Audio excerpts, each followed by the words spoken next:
dievaluasi total karena kita melihat bahwa kebijakan ini sudah sangat tidak bijak gitu ya, dan dibaca oleh segelintir elit untuk promosi politik.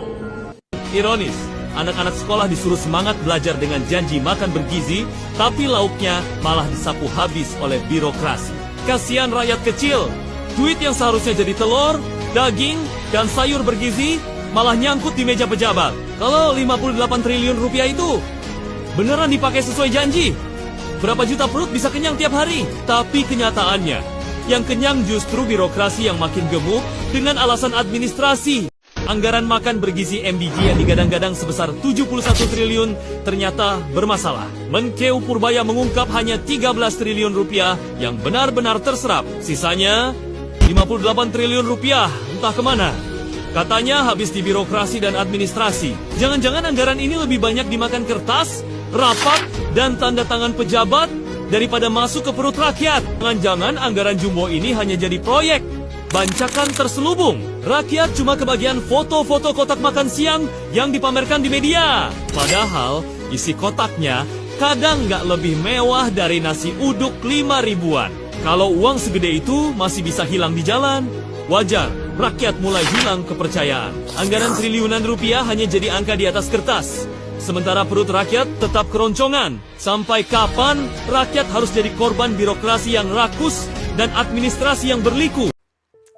Nah, dari temuan kami ini ada 7 laporan dari kawan-kawan yang ada di daerah. Pertama, guru jadi budak tumbal racun MBG.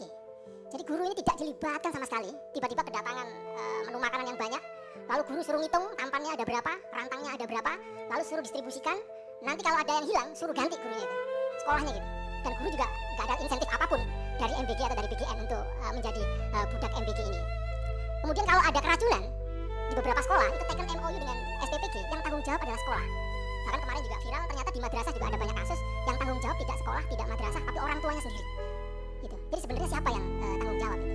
Sehingga SPPG menerapkan ya aturannya, polanya sesuai dengan keinginan mereka sendiri gitu. Yang kedua, kami juga menemukan ada banyak konflik of interest di dapur-dapur MBG. Banyak sekali kawan-kawan kami melaporkan, ini tiba-tiba kok tim ses kemarin pada menguasai dapur. Tiba-tiba ada pejabat pemerintah menguasai dapur. Tiba-tiba ada anggota dewan. Sementara UMKM yang di sekitaran sekolah, warteg-warteg dan seterusnya, mereka banyak gulung tikar. Karena ini mereka biasanya jajan lalu nggak jajan. Yang ketiga, ini juga sama tadi dengan kawan-kawan CISDI, ternyata pemerintah daerah, terutama dinas pendidikan dan dinas kesehatan, sama sekali nggak tahu. Jadi ketika mereka diminta tanggung jawab, loh gimana, ngobrol aja nggak pernah. Dinas pendidikan nggak pernah diajak ngobrol, dinas kesehatan tidak pernah dilibatkan dalam pengawasan, pemantauan, sampai tadi dari kawan-kawan kita dan CISDI ada UKS dan seterusnya, sama sekali tidak dilibatkan. Kemudian yang keempat, ya kami menemukan juga ternyata BGN pusat gagal menjamin soal akuntabilitas. Karena banyak tadi, ada surat pernyataan, ada MOU, ada perjanjian yang isinya aneh-aneh dan lucu-lucu gitu ya. Yang nggak boleh lapor ke media, yang nggak boleh memfoto lalu men-share ke publik, kalau keracunan ditanggung sendiri, kalau ada talam hilang harus diganti oleh guru. Wah, aneh-aneh pokoknya peraturannya, sehingga pengelolaan MBG ini masih sangat gelap di bawah. Yang kelima, standar gizi masih bermasalah, tadi sudah panjang lebar dijelaskan kawan-kawan CISDI dan GKIA. Kemudian yang keenam, hak dan nyawa anak terancam. Jelas ini. Jadi ini menjadi semacam evaluasi yang sangat penting ya. Jadi presiden butuh nunggu korban sampai berapa banyak lagi untuk bisa dievaluasi secara serius, atau nunggu harus ada nyawa yang melayang gitu. Ini angkanya ribuan ini kenaikannya 1 bulan terakhir ini, bahkan seminggu terakhir udah 1000 lebih naiknya gitu. Jadi orang tua, kemudian anak-anak, kemudian wali murid ingin ini ada yang dibenerin, ada yang dievaluasi, terutama yang sekolahannya sudah pernah kasus keracunan, anak-anaknya pernah dibawa ke IGD dan seterusnya. Mereka trauma, sangat trauma, nggak mau. Orang tuanya juga keberatan, pada datang ke sekolah nggak mau makan MBG karena takut keracunan lagi gitu. Jadi ini sangat penting ya, presiden, BGN jangan main-main dengan nyawa anak.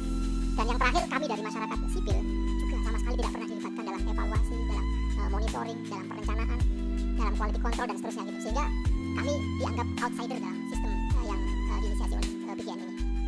Tolong wakilkan kami untuk sampaikan ini kepada Pak Prabowo. Pertama, hentikan program MBG sekarang juga.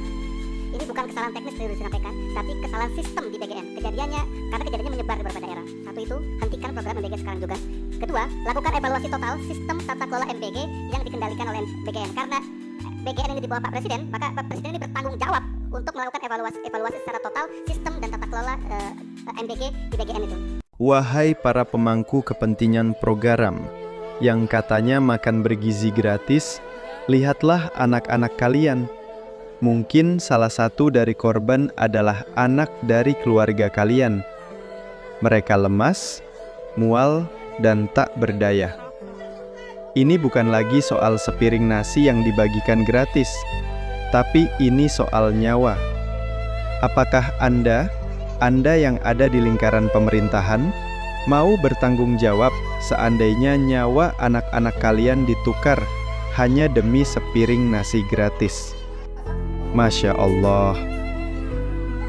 Yang jadi pertanyaan saya, apakah tidak ada program untuk anak sekolah lebih berfaedah daripada hanya sekedar memberi nasi gratis?